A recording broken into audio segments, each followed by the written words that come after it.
I find it really valuable. It's one of the things I've been interested in yoga for a long time from that perspective. And Christian communicates that in really simple, pragmatic terms, like they're things that you can apply on a daily basis. We spend a lot of time in our head.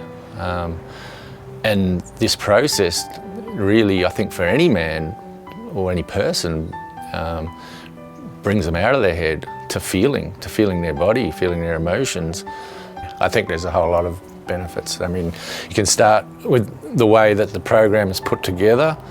I think probably for a lot of guys, just moving and doing asana is like really helpful. The opportunity to communicate in a vulnerable and real way, I think that's pretty powerful as well.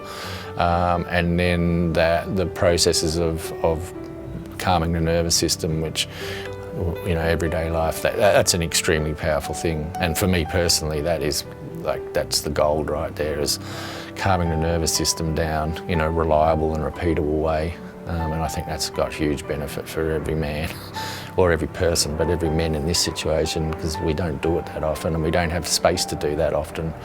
And that's a unique space. And it's why I value that. I've been extremely interested in your techniques and the way that you put it together. It's an extremely integrated yoga program. And it's not necessarily, these techniques are not unusual to me, they're not strange to me. I've learned about them and I've practiced them. But to do it in a space where the space is there's a container there for it, where there's no other distractions, there's nothing else.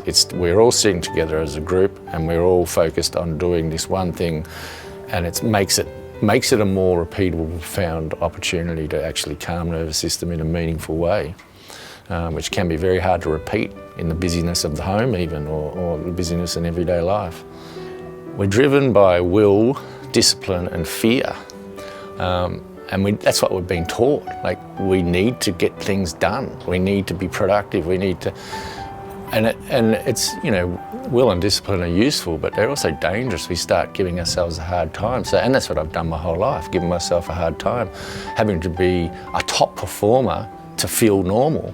And then it's just resting on that. And I think what this course does is and the way that you facilitate in general, and in this course very much so, is that learning to let go of that, not to be driven and give yourself a hard time, to accept that it's okay to be where you're at, and to accept stillness rather than constant action, which is like, you know, constant action is like being on the merry-go-round, the cheese wheel.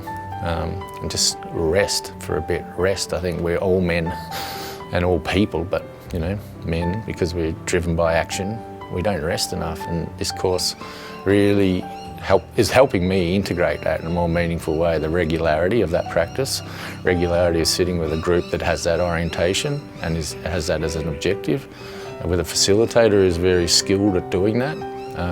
Yeah, it's quite profound. And it's moving from an intellectual understanding of these concepts and helping integrate it into an actual lived experience rather than a nice ideal to aspire to.